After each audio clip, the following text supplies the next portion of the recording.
question. Et le thème de notre émission, c'est pour ou contre le dialogue national, ceux qui divisent l'UDPS d'Étienne Tshisekedi et l'UNC de Vital Kamerhe. Voilà pourquoi nous avons fait appel aux représentants de ces deux formations, ces deux grandes formations politiques de notre pays sur ce plateau pour pouvoir cerner non seulement cette question liée au dialogue national, mais aussi à d'autres questions qui intéressent la nation congolaise pour le moment. Alors, pour commencer, vous êtes tous les deux membres des partis de l'opposition. Et après les concertations nationales, vous aviez réclamé le dialogue global et inclusif. Et au même titre que vous, la société civile, l'Église catholique et même la communauté internationale, le président de la République, en sa qualité de garant du bon fonctionnement des institutions, a accédé à la requête formulée en ces termes-là, en ce temps-là, justement, pour le dialogue national. Aujourd'hui, l'UDPS que vous êtes, professeur Tshilumbu, et l'UNC que vous êtes, Willy Kambale, vous refusez de participer au dialogue. Quelles sont les principales raisons de ce refus? Qui prend le premier la parole? Et nous avons le chrono devant nous que nous mettons à 00. Vous avez chacun 5 minutes pour répondre à la question de manière équitable. Si vous débordez de quelques secondes ou de quelques minutes, nous donnons le même temps de parole à l'un ou l'autre co-débatteur. Qui prend la parole le premier? De manière démocratique. C'est lui qui refuse d'aller au dialogue. Alors, celui qui refuse d'aller au dialogue, c'est l'UNC de Vital Kamerhe. Monsieur Willy Kambale, quelles sont les raisons? Merci beaucoup pour la question. Je crois qu'aujourd'hui, le peuple congolais doit retenir une chose. C'est que nous sommes à une année des élections présidentielles telles que prévues par la Commission électorale nationale indépendante. La CENI a prévu l'élection du président de la République à la date du 27 novembre 2016.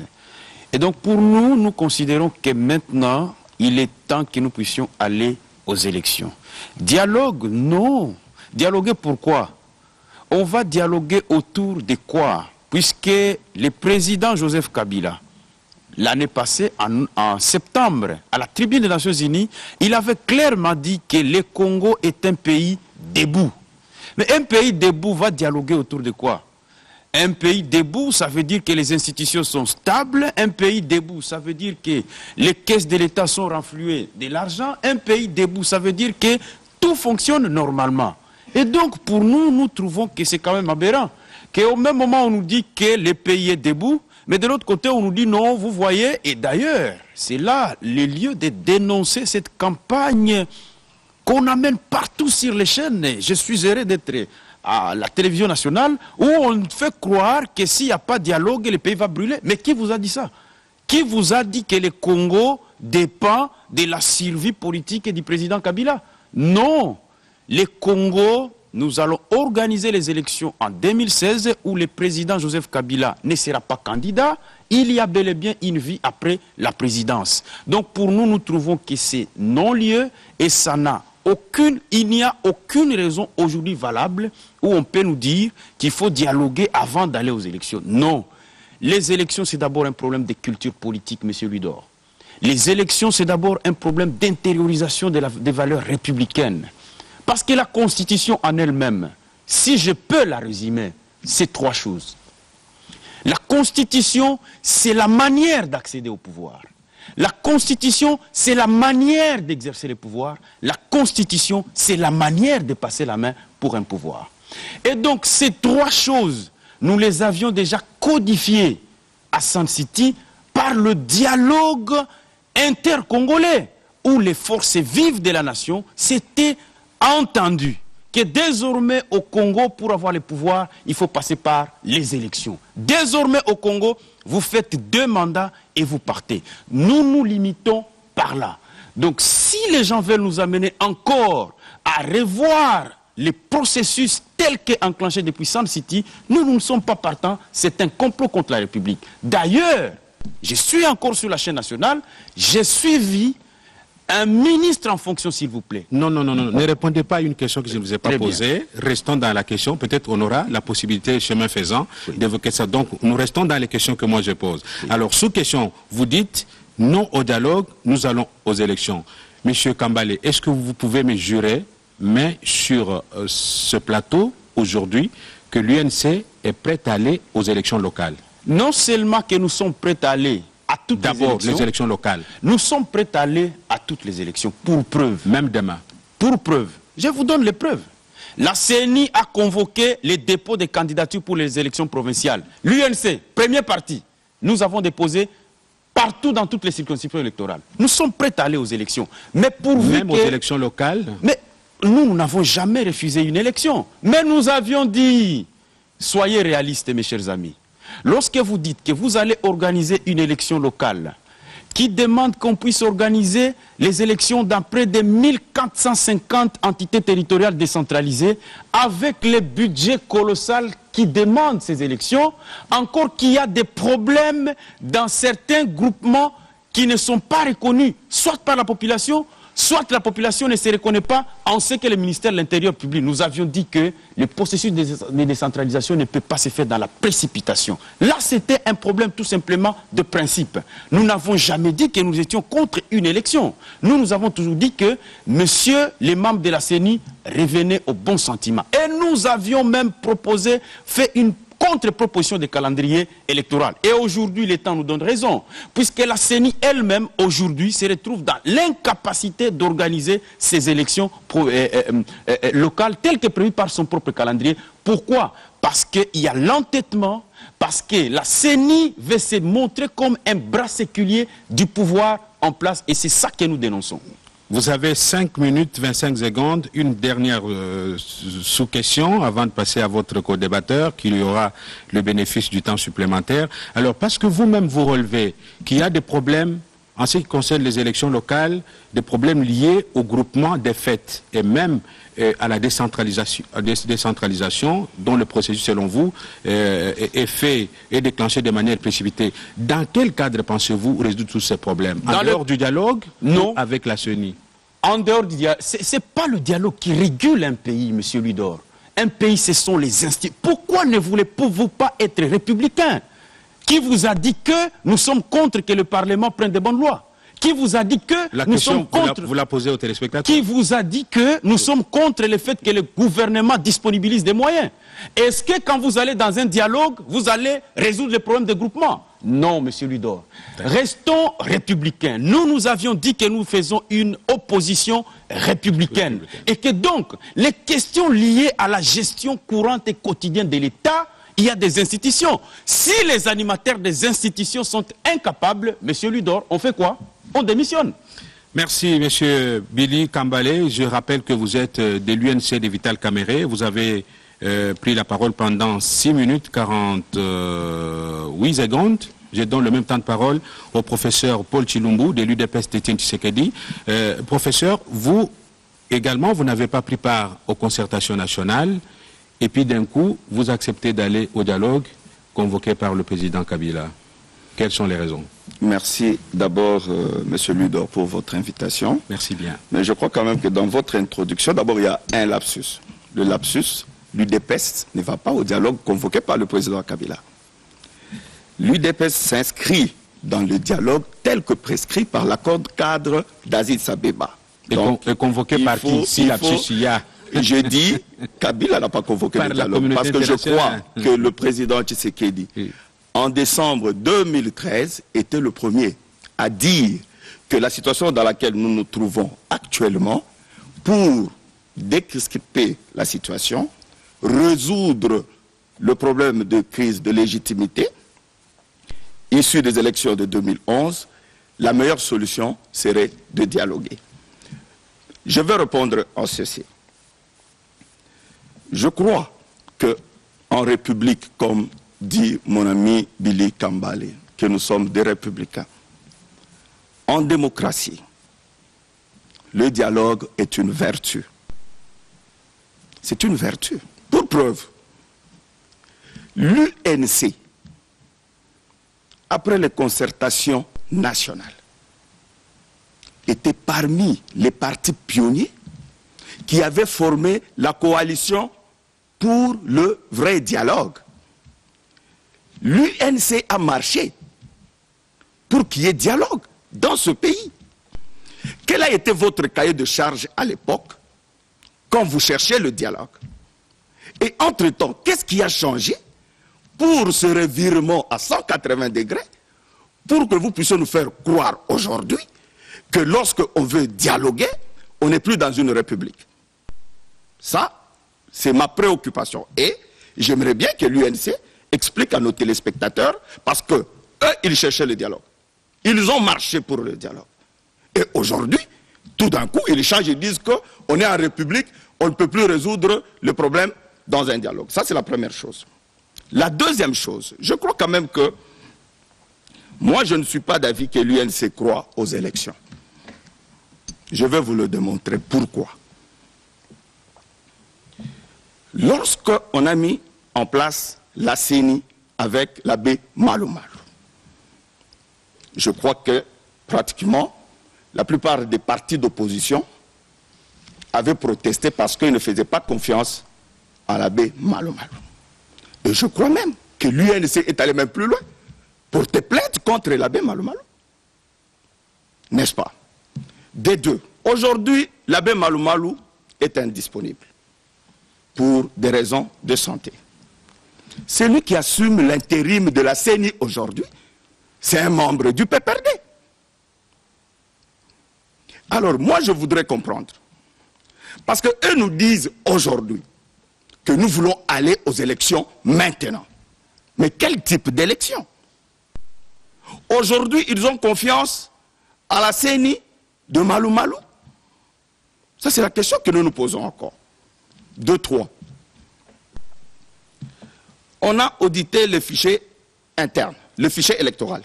Il y a eu l'audit interne. Avec la francophonie. La francophonie, c'est externe. L'OIF, oui, externe. L'OIF, c'est externe. Oui. Avec l'audit interne, on a trouvé que ce fichier était corrompu. Il y avait plus de 1 million de doublons, je crois. L'audit externe, avec l'OIF, a démontré qu'il y avait plus de 450 000 doublons. Ça, je n'invente pas, ce n'est pas l'UDPS qui invente. Alors, 450 000 doublons, si ces 450 000 personnes votent, ça vous fait plus qu'une assemblée nationale. Alors, lorsque vous nous dites que nous voulons les élections maintenant, mais quel type d'élection? Quel genre d'élection? Est-ce que vous êtes prêts qu'on puisse aller aux élections avec ces fichiers corrompus?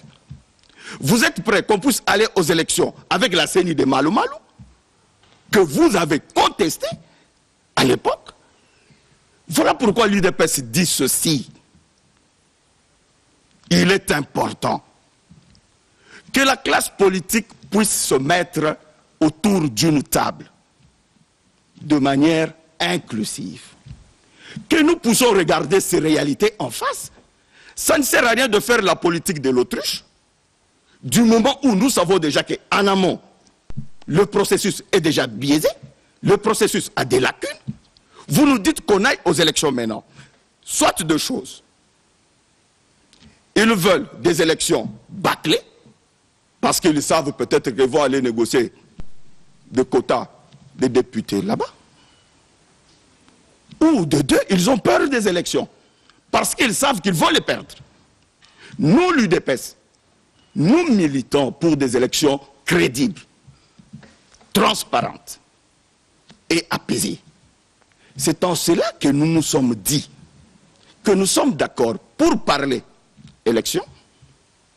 Nous sommes d'accord des élections dans le délai constitutionnel.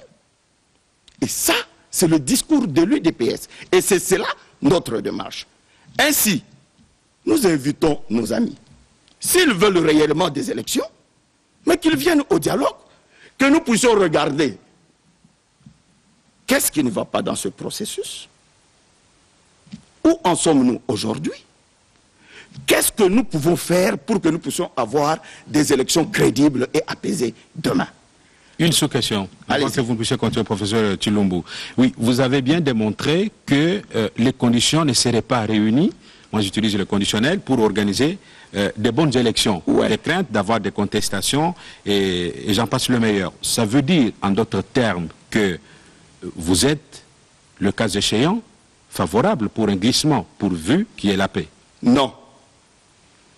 Nous sommes en train de perdre le temps maintenant. Pourquoi? Moi, je crois que si la classe politique est de bonne foi, nous avons encore suffisamment de temps pour élaguer toutes ces irrégularités. Excusez-moi. Nous avons suffisamment de temps pour enrôler les nouveaux majeurs. Nous avons suffisamment le temps pour organiser surtout les élections présidentielles dans les délais constitutionnels. Nous avons encore pratiquement une année devant nous. Pourquoi nous ne pouvons pas commencer ce processus maintenant et aboutir à des élections crédibles avant décembre 2016. Une deuxième sous-question, professeur, parce que vous parlez de la question des nouveaux majeurs, des informations, en tout cas puisées à la bonne source, indiquent que pour arriver à enrôler les nouveaux majeurs, ce qui est un droit d'ailleurs pour ses compatriotes, il faut plus ou moins 6 mois, le temps de commander le matériel, le temps de paramétrer les logiciels d'enrôlement, et puis tout ce qu'il y a comme opération électorale, c'est plus ou moins 6 mois. Si nous prenons ces 6 mois-là, associés au temps qui nous reste, ça veut dire automatiquement on est dans le glissement. Non, je ne suis pas d'accord avec vous. Est-ce qu'on n'est pas en train de vous contredire? Non, je ne suis pas d'accord avec vous parce que votre bonne source et vos experts ne sont pas les nôtres. C'est pourquoi nous nous disons ceci. Si réellement vous dites que nous devons enrôler les nouveaux majeurs, ça va prendre du temps. Mais il y a d'autres experts qui peuvent donner leur contre-expertise. Ce n'est pas une question taboue. On ne peut pas faire la politique de l'autruche en feignant de ne pas voir la réalité en face. Nous nous disons ceci. Au lieu de continuer à perdre du temps, à claironner dans tous les coins des rues que nous ne voulons pas le dialogue parce que le dialogue égale glissement. D'ailleurs, encore, il faut que nous le démontre cette équation, comment le dialogue peut être égal au glissement. N'est-ce pas? Nous disons que nous perdons le temps. Nous perdons le temps. Si vous vous dites, votre source, que ça prend 6 mois, moi, ma source me dit que ça peut prendre 3 mois. Et si nous prenons les 3 mois, n'est-ce pas, à dater de ce mois de septembre, mais nous aurons résolu le problème avant mars et avril, et nous allons préparer les élections avant la date butoir, voilà, en 2016. Vous avez épuisé votre temps de parole avec 1 minute 30 secondes de plus que je donne également à M. Billy pour réagir à ce que votre co-débatteur venait de dire. Vous ne voulez pas, vous voulez des élections bâclées pour aller négocier des quotas? Laissez-moi rigoler. J'ai suivi le professeur, il a posé 3 problématiques. Première problématique, l'UNC était pionnier du vrai dialogue. Deuxième problématique, l'UNC avait porté plainte contre Malou Malou, donc n'est pas d'accord avec la CENI. Troisième problématique, c'est celle qui vient de dire, nous sommes pour les élections bâclées, ainsi de suite. Je vais vous répondre, professeur, ayez vos apaisements. La première des choses, oui, nous avions réclamé un vrai dialogue. Le vrai dialogue avait un seul objectif, puisque nous avions contesté l'élection présidentielle de 2011. Pour nous, c'est Étienne Tshisekedi qui avait gagné les élections et Joseph Kabila avait perdu les élections. Donc pour nous, c'était d'abord une question de principe, où nous pensions que notre pays ne peut pas être gouverné par un chef de l'État qui n'a pas été élu par les Congolais. Voilà pourquoi nous avions dit que pour associer la légitimité de la légalité, il fallait créer un cadre où nous allions nous retrouver, nous Congolais, pour résoudre la crise des légitimités. Mais maintenant, professeur, de vous et moi, nous sommes à 1 année de la fin du mandat du président Kabila. Vous revenez encore sur la crise des légitimités. Excusez-moi, c'est de l'utopie. Et c'est un rêve, puisque Joseph Kabila, il a le contrôle de l'armée, des services de sécurité, il a le contrôle de tout. C'est un rêve. Deuxième chose, et nous ne sommes pas pour des rêves, nous sommes des vrais politiques, et notre objectif, c'est de changer les devenus du Congo. Deuxième chose, nous, ce qui est vrai, nous avions demandé un vrai dialogue. Mais le vrai dialogue, c'était inscrit dans les temps. On ne peut pas indéfiniment demander quelque chose qu'on vous refuse. À chaque fois, nous demandions le dialogue. On a fait des marches dans ce pays. Nous étions arrêtés. J'étais brutalement en prison. Notre secrétaire général Ewanga, vous vous rappelez, il a fait 1 année en prison pour avoir réclamé le dialogue. Tout a un temps. Pourquoi? Comme vous dites qu'il faut qu'on vous démontre que dialogue égale glissement. Je vous rappelle qu'il y a un ministre en fonction qui vient de déclarer qu'au dialogue, nous allons parler du 3e mandat à accorder au président Kabila parce qu'il serait le seul intelligent et compétent au cœur d'un pays de plus de 70 millions d'habitants. Mais ouvrez les yeux, mes amis. Vous pensez que vous allez avec votre cahier de charges, mais d'autres ont leur cahier de charges pour modifier la Constitution. Et vous voulez que l'Union pour la nation congolaise prenne part à un tel complot. Nous n'irons pas dans un tel complot. 3e chose, nous, l'Union pour la nation congolaise, nous sommes clairs et nous sommes fermes. Nous disons à nos amis de l'UDPS, revenez au bon sentiment. À la limite, allez vers vos bases, posez-leur la vraie question. Ils vous diront, nous ne sommes pas d'accord avec ce dialogue. Parce que vous, je peux comprendre que vous soyez de bonne foi. Moi, j'ai du respect parce que je viens de l'UDPS et je sais très bien les principes que nous avons défendus depuis tout le temps. Je sais très bien que vous pouvez être de bonne foi. Mais est-ce que le partenaire, il est de bonne foi? Rappelez-vous, lorsque le président Tshisekedi reçoit Théodore Mugalu chez lui, qu'est-ce qu'il lui dit? Je ne peux pas dialoguer avec ces messieurs parce qu'il ne respecte pas sa parole. Rappelez-vous, vous êtes de l'UDPS et vous êtes à côté du président Etienne Tshisekedi. Donc moi je dis, ne nous trompons pas de cible. La cible, c'est qu'ici, dans ce cadre, nous sommes en train de parler d'une majorité au pouvoir qui veut absolument nous imposer sa ligne de conduite et c'est ce que nous sommes en train de contredire. Alors, enfin, vous dites que l'UNC veut des élections bâclées. Pas du tout. Lorsque la CENI avait publié son calendrier, nous avons fait une contre-proposition de calendrier. Qu'est-ce que nous avions dit? Nous avions dit à la CENI que ce qui était possible aujourd'hui, c'est en octobre, vous organisez les élections provinciales. En 2016, on organise les élections présidentielles et législatives. Les élections locales, ramenez ça après 2016 parce que c'est un processus très complexe exigeant beaucoup de moyens. Nous avions dit, nous, l'Union pour la nation congolaise, que le processus doit être crédible. La première des choses, on doit revisiter le fichier électoral. D'ailleurs, nous sommes aujourd'hui en campagne de sensibilisation de la population pour qu'on revoie non seulement la question des nouveaux majeurs, mais de tous les électeurs. Ne dites pas qu'il faut 6 mois, monsieur Lidor. C'est insensé.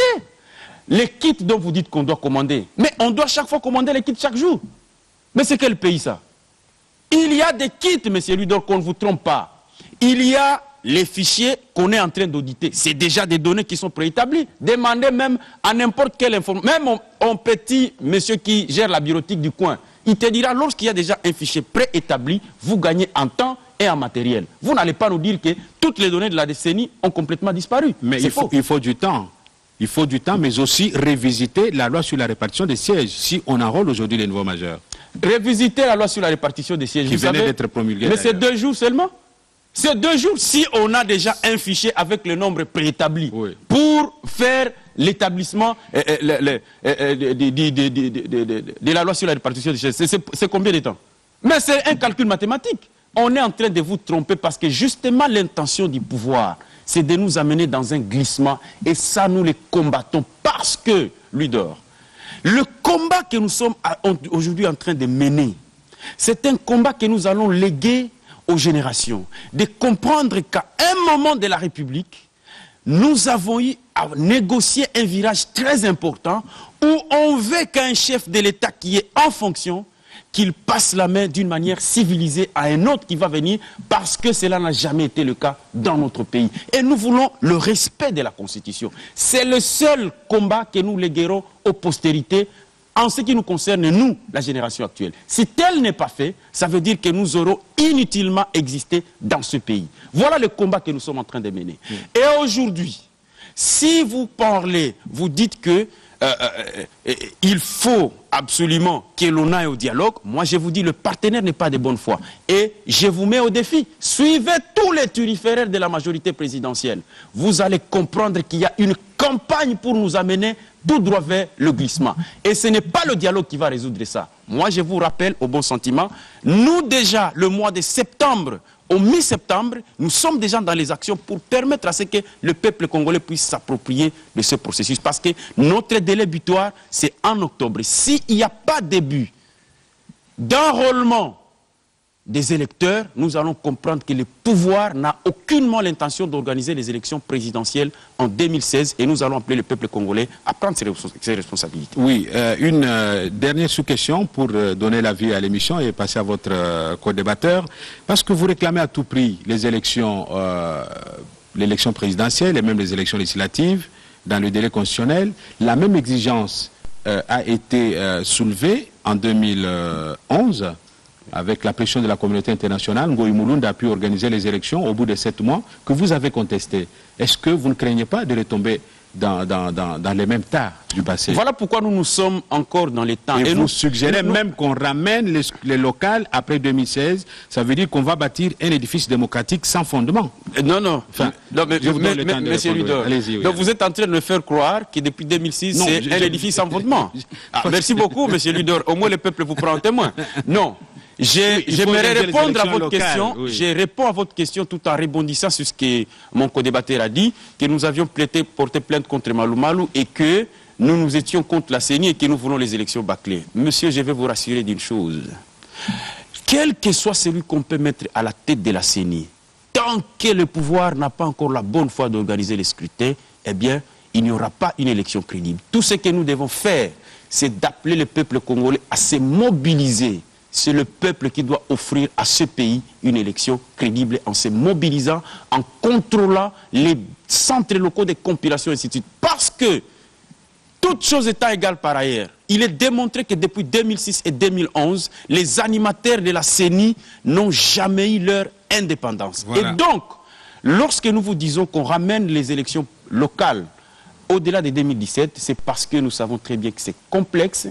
Laissons aux institutions qui seront mises en place à l'issue du scrutin présidentiel de 2016 qu'ils puissent maintenant s'atteler à doter notre pays d'une administration complètement décentralisée et organiser les élections locales dans le calme. Le chrono indique que vous avez débordé d'1 minute 43 secondes en dehors du temps réglementaire de 5 minutes, temps de parole.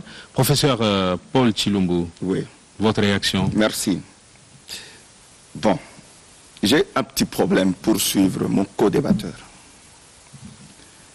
Ils disent que le partenaire en face est de mauvaise foi. N'est-ce pas? On ne peut pas lui faire confiance pour dialoguer avec lui. Mais entre-temps, il affirme qu'eux voulaient se battre pour dialoguer avec le même partenaire de mauvaise foi parce que les élections de 2011, c'est Tshisekedi qui les avait gagnées. Il y a un problème. Il y a un problème de logique. Il y a un problème de logique. De deux, vous dites que vous ne pouvez pas attendre, vous êtes fâché apparemment, parce qu'on vous a beaucoup trop fait attendre pour dialoguer. C'est pourquoi vous ne voulez plus aller à ce dialogue-là. Mais monsieur, la République ne se gère pas avec des humeurs. Ce n'est pas un problème d'humeur. C'est un problème d'intérêt national. Dans votre démarche, je ne trouve pas pourquoi vous refusez le dialogue. Je ne vois pas. Parce que vous-même, vous avez réclamé ce dialogue avec le même partenaire que vous jugez aujourd'hui de mauvaise foi qui ne respecte jamais sa parole. Ça, c'est une chose. De deux, lorsque vous me dites que dialogue égale glissement, et vous expliquez cette équation par les propos de Kinkei Moulumba. Excusez-moi, j'ai fait un peu de mathématiques. Si j'étais votre prof de mathématiques, je vous aurais collé 0. Vous savez pourquoi? En quoi les propos de Kinkei Moulumba engagent-ils l'UDPS? L'UDPS, c'est un membre de la majorité présidentielle. La majorité présidentielle a son cahier de charges. Ah ok, l'UDPS est membre de la majorité. J'ai dit Kinkei Moulumba est un membre de la majorité présidentielle. C'est un lapsus, je m'excuse. Kinkei Moulumba est un membre de la majorité présidentielle. Les propos qu'il tient n'engagent en rien l'UDPS. L'UDPS a son cahier de charges qui a été publié. Vous connaissez le cahier de charges de l'UDPS? Est-ce que dans ce cahier de charges, vous avez vu glissement là-dedans? 2, 3. Si vous estimez que le dialogue est un complot, réfléchissons par absurde.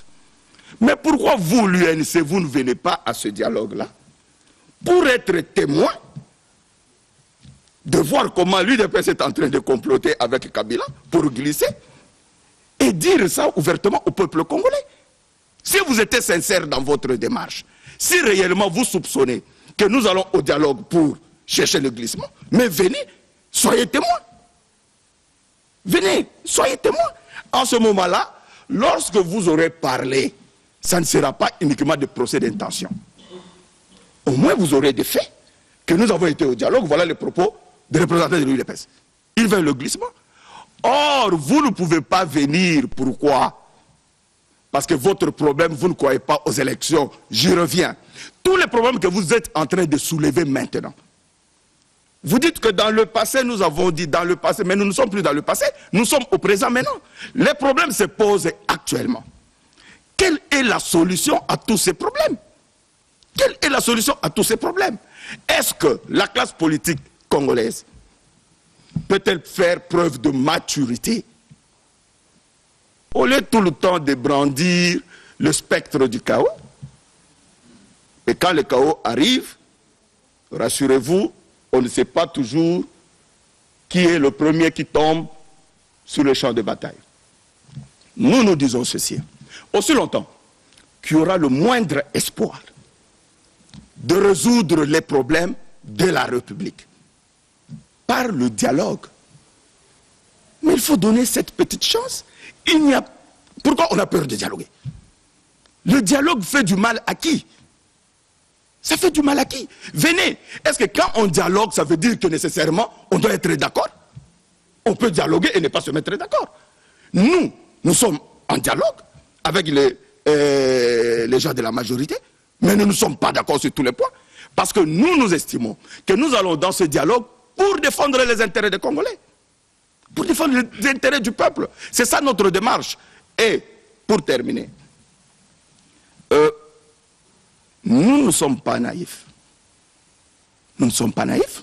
Nous savons que M. Kabila ne tient pas parole.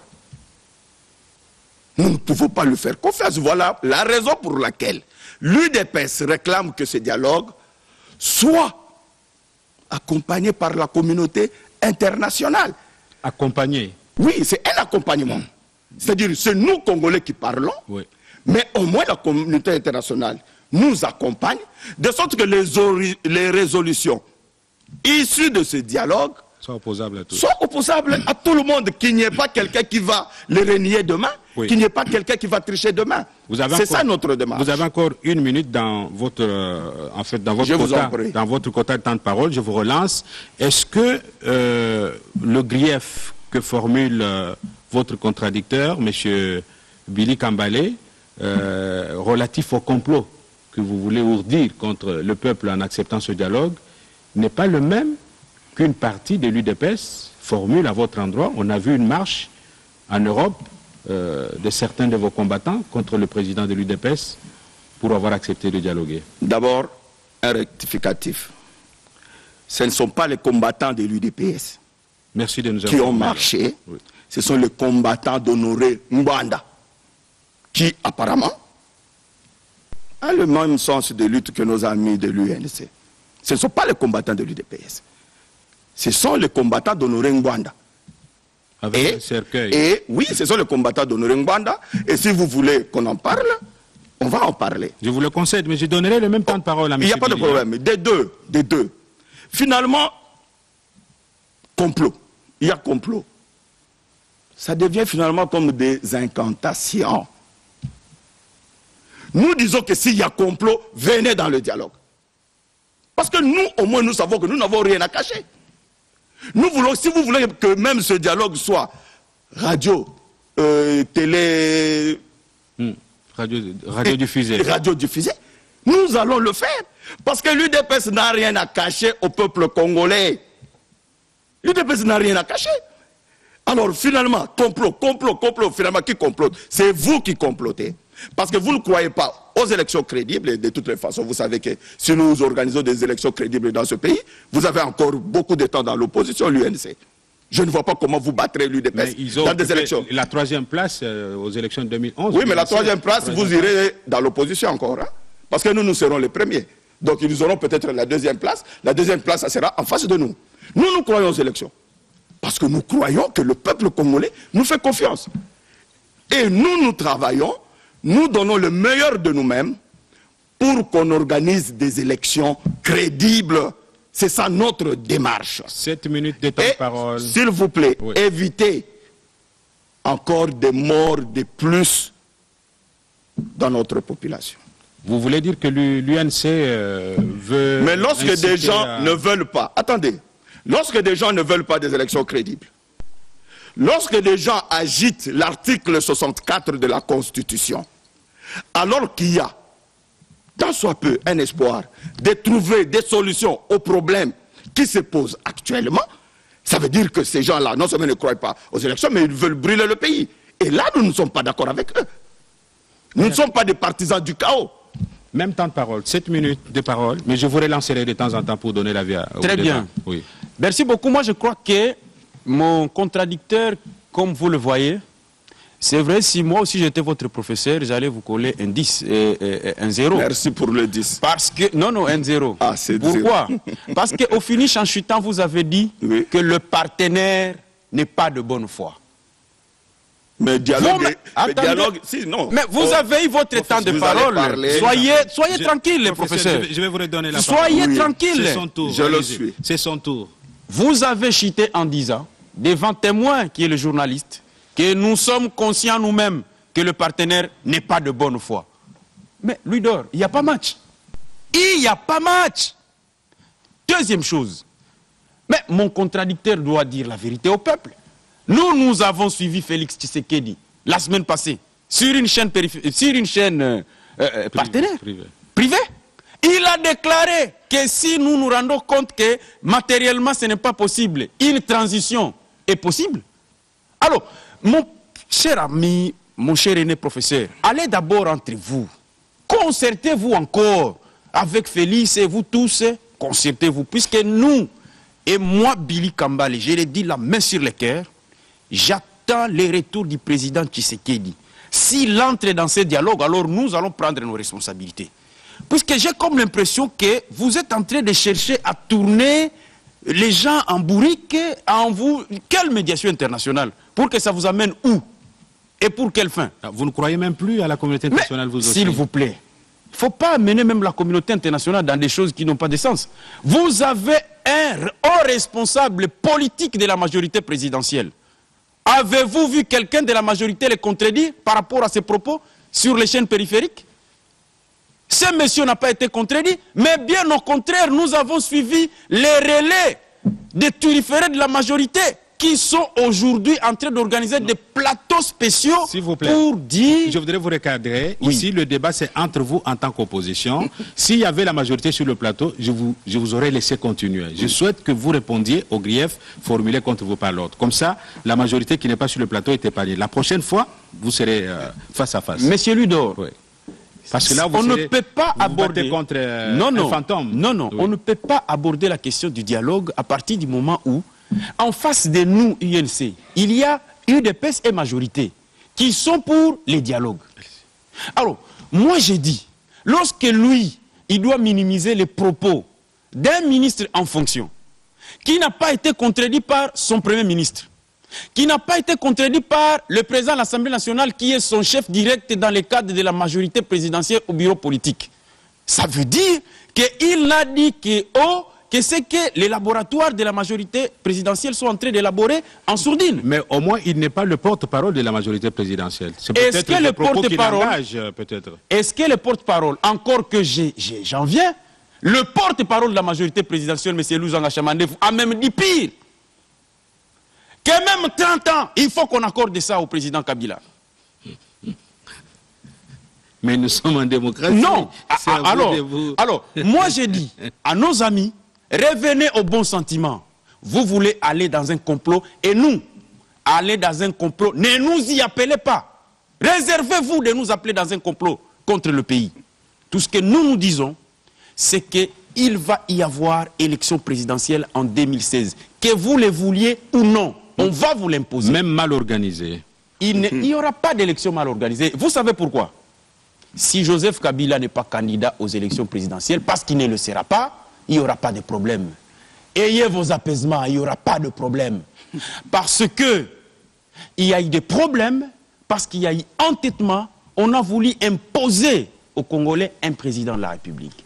Mais comme maintenant, M. Kabila ne sera pas candidat, il est président, nous lui souhaitons, après 2016, que nous aussi nous ayons la chance de voir un ancien président de la République. Pour la première fois, ça serait quand même une beauté pour la démocratie. Donc, nous restons fermes.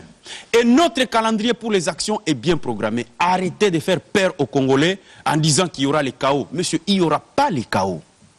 La République va bel et bien continuer.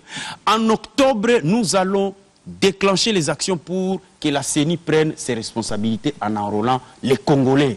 Excusez-moi, M. Billy, je vous interdis ce genre de propos parce qu'ici on ne fait pas l'apologie de la violence. S'il y a ce genre de choses, vous pouvez le faire dans le cadre de vos états-majors de partis politiques, mais ici on s'adresse au peuple, rien que par respect pour ce peuple, restons dans le débat. Merci beaucoup. Continuez. Merci beaucoup. Oui. Merci beaucoup. Mais je voudrais quand même que vous puissiez comprendre que dans tout ce que nous sommes en train de faire, c'est le peuple d'abord. Puisque quand les gens vont aller dans un dialogue pour vouloir faire sauter les verrous que le peuple d'ailleurs avait consacrés au référendum de 2005 et 2006, nous disons non, il ne faut pas qu'on amène le peuple dans ce complot-là. Ce que nous sommes en train de dire ici, c'est au nom du peuple congolais. Et donc, quand nous disons que le peuple doit prendre ses responsabilités, nous ne l'appelons pas la violence. Parce que moi, je suis un pacifiste. Je n'ai jamais opté pour la violence et je ne soutiendrai jamais une violence, d'où qu'elle vienne. Merci. Moi, je suis un républicain et je vous l'ai répété, que pour nous, nous avons un profond respect pour la République. Et les responsables de la République doivent s'assumer. Lorsque vous vous retrouvez devant une incapacité, il faut avoir le courage de démissionner. C'est une vertu. Monsieur Ludor, nous disons à nos amis de l'UDPS, revenez au bon sentiment. Les pays, nous avions dit, il faut aujourd'hui qu'il y ait une tripartite majorité opposition CENI, qui avait déjà commencé aux élections provinciales lorsqu'il y a eu des problèmes. La tripartite majorité opposition CENI s'est retrouvée et on a résolu les problèmes des candidats qui se sont représentés sur plusieurs listes. On a résolu les problèmes.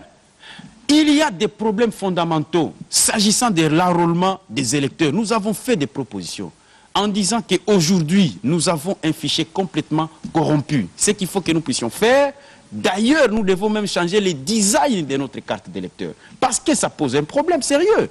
Lorsque, aujourd'hui, il y a des millions et des millions de cartes d'électeurs en circulation qui ne sont pas répertoriées par la CENI, nous disons qu'il y a un danger. Donc, il faut assainir les fichiers électoraux et nous devons mettre les moyens à la disposition de la CENI. Il y en a ceux-mêmes qui disent que parce qu'il n'y a pas de moyens, il faut qu'on aille au dialogue. Messieurs, c'est en vous réunissant dans le dialogue que chacun va sortir de l'argent de sa poche et on trouve les moyens pour la CENI. Non, il y a les moyens.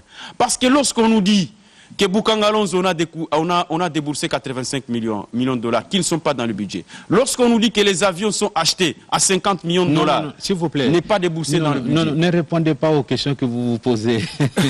Je connais la stratégie.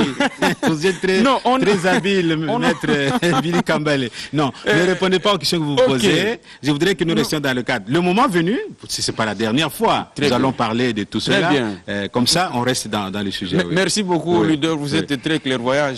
J'ai compris que vous savez où je vais en venir. Oui. Merci beaucoup. Mais le peuple a compris que ce n'est pas un problème de moyens. Ici, il y a un problème de volonté politique.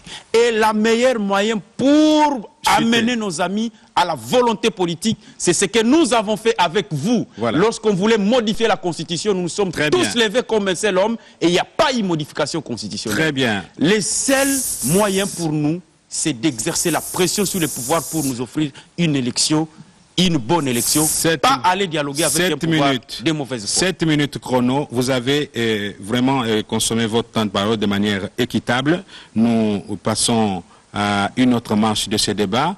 En 2011, on vous a vu à un certain moment ensemble, l'UDPS, d'Étienne Tshisekedi, Vital Kamerhe, l'UNC, vous étiez ensemble pour faire un front commun de l'opposition, mais là, visiblement, on sent que l'un dribble l'autre et vice-versa. Qu'est-ce qui se passe, professeur Tshilombo? Est-ce que vous pensez que l'UNC doit vous suivre parce qu'elle est de l'opposition dans tout ce que vous dites, ou vous pensez que vous avez aussi des choses à prendre, des positifs, de leur côté?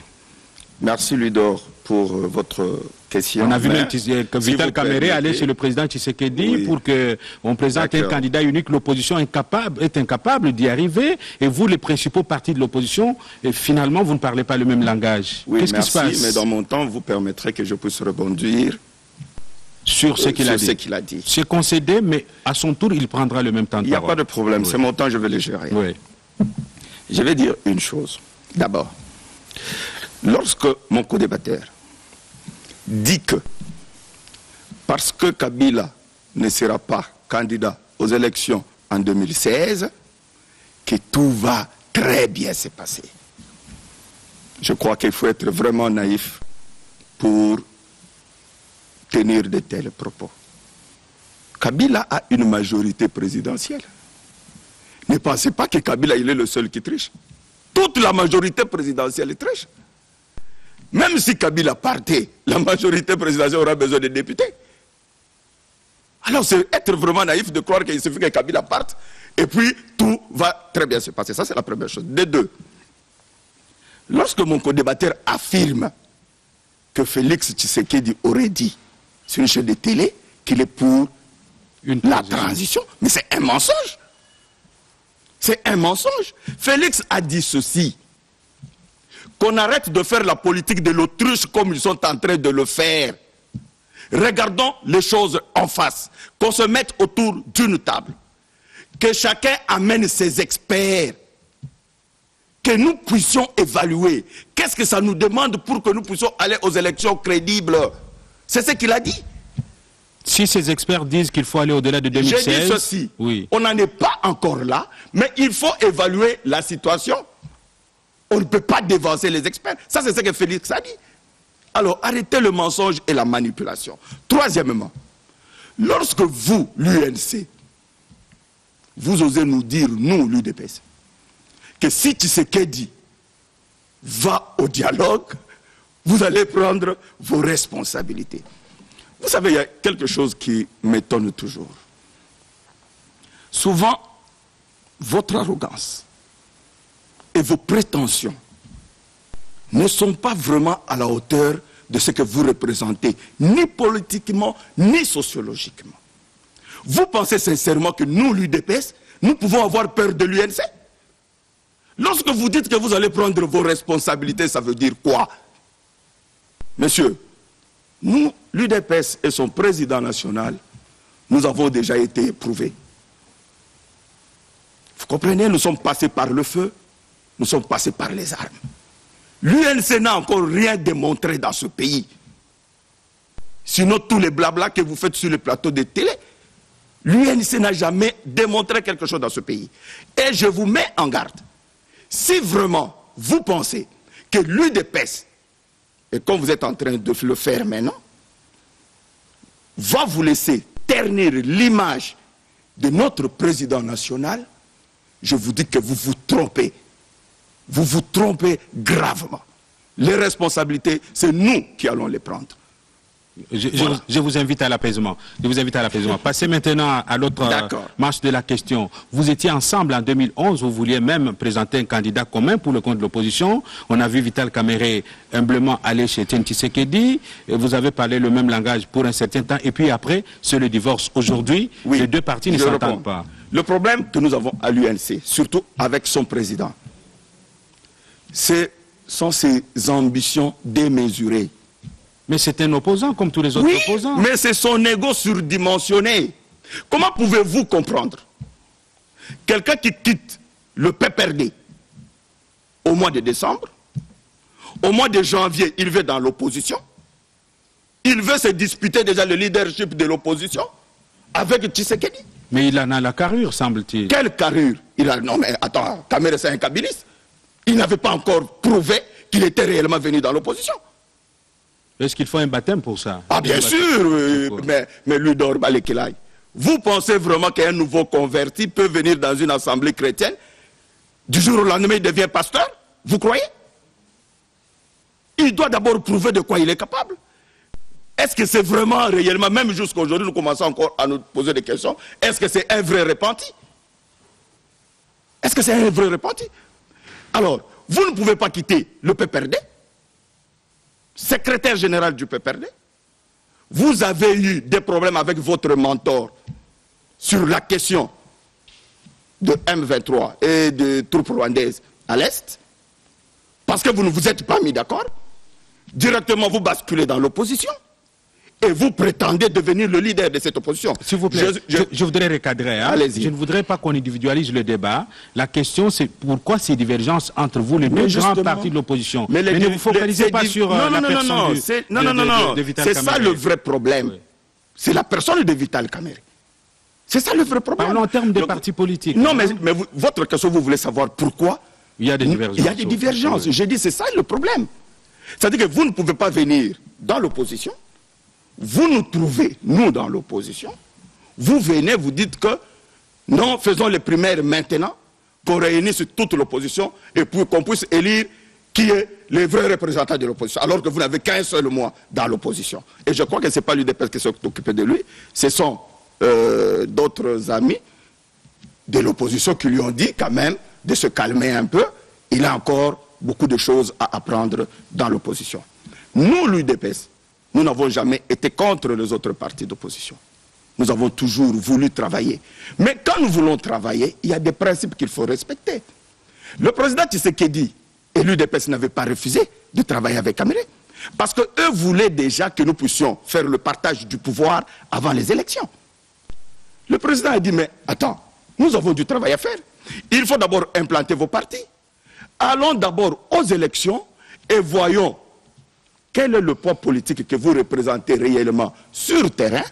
Lorsque nous aurons gagné, à ce moment-là, nous pouvons partager le pouvoir. Mais on ne peut pas partager le pouvoir en nous faisant chanter que si vous me donnez la primature, je viens avec vous. Si vous ne me donnez pas la primature, je vais seul. Nous avons dit, allez seul. Et les résultats sont connus.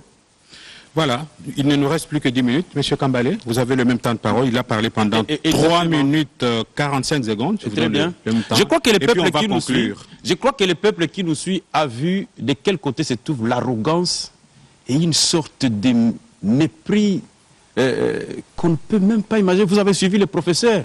C'est de l'arrogance outrancière que je ne veux même pas entrer sur ce terrain-là. Je ne veux même pas entrer sur ce terrain-là parce que ça, c'est une chanson qui ne fait plus danser, monsieur le professeur. De toutes les façons, en janvier, vous, l'UDPS, vous aviez appelé le peuple à ne pas entrer sur la rue. Le peuple est entré sur la rue. Ici, vous n'avez jamais compris. Pas d'apologie pour la violence. S'il vous plaît. Non, attendez. Mobilisation de la population. Ici, attendez. Il faut toujours être humble. Et je les ai toujours appelés à être humbles. Parce que pour la plupart des gens qui parlent à l'UDPS, ils n'ont jamais été dans la rue comme nous l'avions été.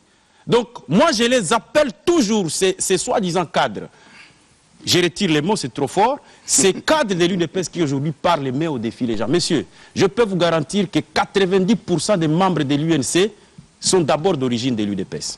Et donc vous devez être humble quand vous parlez, parce que nous avons versé de notre sang et nous avons combattu, pas pour faire l'apologie de quelqu'un, mais parce que nous aimons notre pays. Ça, c'est une chose. Deuxième chose. Il ne faut pas ici qu'on nous amène sur des débats qui sont déjà clos depuis très longtemps. Quand nous étions avec aux forces politiques et sociales, et quand nous étions d'accord, ils ne disaient pas tout ce qu'ils sont en train de raconter aujourd'hui.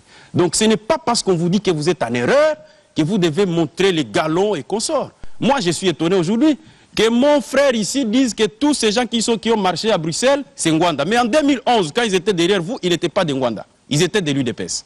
Il faut être humble quand vous dites certaines choses. Et il faut être toujours en phase avec la réalité.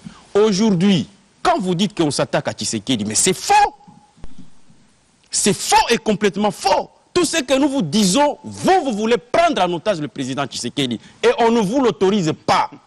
C'est pour cela que j'ai dit, moi, Billy Kambale, et là je parle en tant que personne, j'attends que le président Tshisekedi vienne ici, M. Ludor, de vous et moi, qu'on les voie aller dans ce qu'ils appellent dialogue.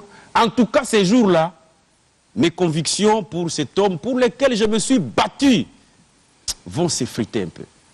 Parce que c'est pas l'homme que j'ai c'est comme militant de l'UDPS ou de l'UNC ou comme Billy Kambale? C'est comme d'abord Billy Kambale. J'ai un passé que je dois assumer. D'accord. Je n'ai pas été d'accord avec le président Tshisekedi sur un certain nombre de peuples. Voilà pourquoi j'ai quitté le militantisme au sein de l'UDPS. Exact. Et mon deuxième parti, c'est l'UNC. Voilà. Donc quand l'UNC est né, j'ai trouvé qu'il était bon, qu'il y avait un homme qui a une carrure, un homme qui avait des convictions, parce que accepter de quitter la présidence de l'Assemblée nationale, encore que gagner le temps. Pour rappeler l'histoire, oui.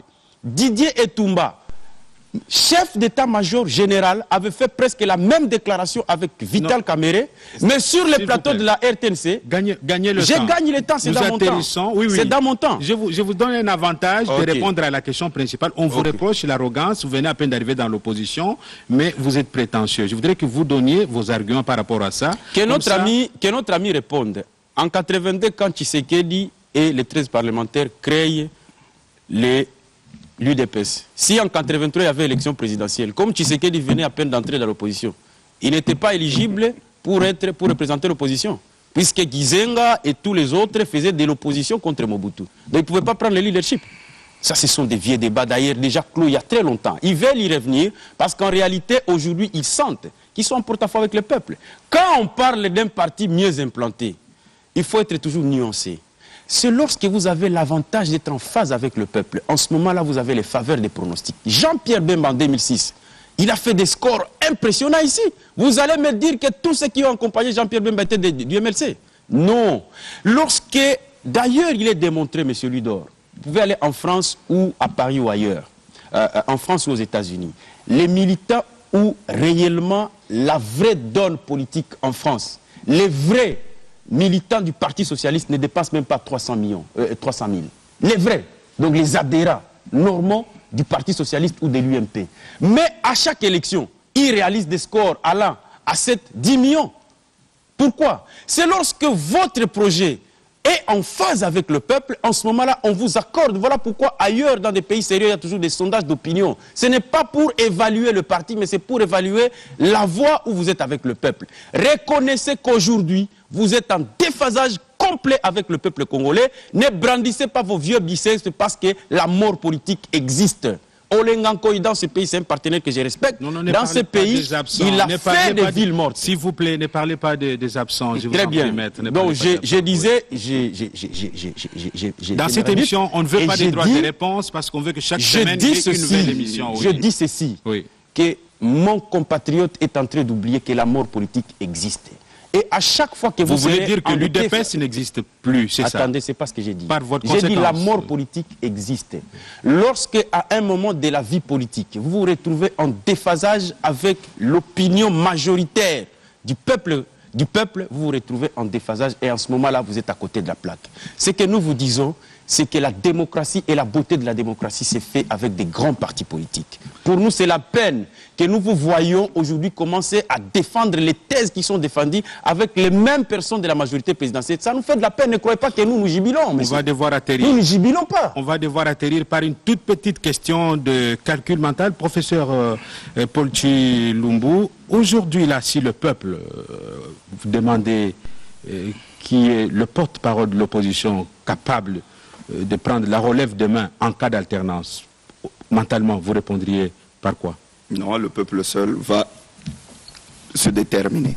Mais je voulais dire, si vous permettez que je dise quelque chose, juste dans mon petit temps. Voilà. Rapidement, on termine. Vous savez, c'est ce que je reproche à nos amis. Lorsqu'ils prétendent que l'UDPS est en déphasage avec le peuple, mais de quel peuple vous parlez? Est-ce que vous voulez que nous puissions faire une démonstration de force entre vous et nous? Que nous organisions des meetings?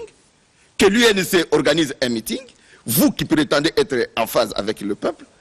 Et que Tshisekedi et l'UDPS organisent un meeting? Que nous puissions voir réellement le peuple de quel côté? Vous voyez, vous basez votre politique uniquement sur soit des hallucinations, soit des procès d'intention, mais il n'y a pas du concret. Il n'y a pas du concret. Vous dites, nous disons que nous soutenons, je chute par là, si vous voulez, je ne parlerai plus si vous voulez. Je vous en prie. Nous disons ceci, en conclusion. L'UDPS va aller au dialogue. Nos amis qui ne veulent pas aller au dialogue, c'est leur droit. Nous leur concédons cela. Mais qui n'osent pas dire que, lorsque nous verrons Tshisekedi aller au dialogue, ils vont, je ne sais pas faire... Se prendre en charge. Ça, c'est un des deux. Nous les invitons. Si réellement cette incantation de complot existe, qu'ils viennent à l'intérieur du dialogue. Au moins, ils seront témoins. Ils vont voir là où nous sommes en train de comploter contre le peuple. En ce moment-là, ça ne sera plus uniquement des procès d'intention. Ils auront des preuves. Nous disons qu'ils ne croient pas aux élections. Ils ont peur des élections crédibles. C'est pourquoi ils veulent des élections pour qu'ils aillent négocier des contrats à la CENI. Monsieur Billy Kambale, si aujourd'hui, le peuple vous demandait, qui est le porte-parole de l'opposition, qui peut prendre la relève demain en cas d'alternance, vous donneriez quel nom? Mais c'est naturellement Vital Kamerhe. Il ne faut pas aller par quatre chemins. Mais je reviens en disant qu'il faut que nous comprenions qu'en réalité, lorsque vous voyez même ce débat entre l'UNC et l'UDPS, je crois que ceux qui sont en train de jubiler, c'est la majorité présidentielle. C'est un débat et ça me fait... Attendez. Excusez-moi. Pourquoi ne voulez pas... Non, c'est moi qui mène la police du débat. Je ne veux pas qu'on désoriente le public. Nous sommes à la fin. Merci. Je vous ai dit, hors micro, avant cette émission, que même dans nos prochaines émissions, vous verrez sur le même plateau deux tendances de la majorité qui ne mettent pas sur le même point de vue, sur la même longueur d'onde pour certaines questions. Ça, c'est notre liberté en tant que journaliste de prendre ce genre d'initiative. Donc, il n'y avait pas intention de venir ici exhiber vos divergences. Mais vous vous êtes exprimé sur une question principale. Vous êtes contre le dialogue, l'UDPS est pour le dialogue. Il fallait que vous expliquiez à la population les raisons de votre oui ou de votre non au dialogue. Vous l'avez fait et on va devoir terminer. Monsieur Ludor, je ne voulais pas vous indexer en disant que vous avez mal fait de faire ça. Parce que c'est important. Et je crois qu'il était important que nous expliquions nos points de vue au peuple congolais. Exactement. Mais là, j'étais maintenant en train de parler du fond du problème. J'ai dit, parce que la deuxième question, c'est l'UNC et l'UDPS étaient ensemble. C'est en réalité une inquiétude dans la question. Vous étiez ensemble, mais qu'est-ce qui est fondamentalement au cœur de la division? Et c'est justement ça. Et nous, c'est la mort dans l'âme que nous assistons à ça. Et nous disons à nos amis que sachez très bien que depuis 1939, il a été démontré, lorsque Adolf Hitler, Churchill se retrouve et Staline se retrouvent pour signer le pacte de non-agression. Il a été démontré, que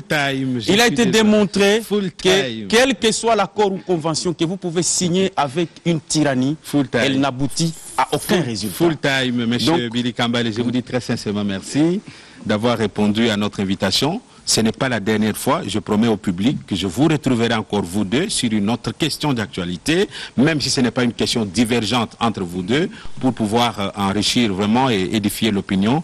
Je vous dis très sincèrement merci de m'avoir honoré en acceptant de venir à cette émission. J'ai contacté beaucoup de cadres de votre parti qui ont refusé.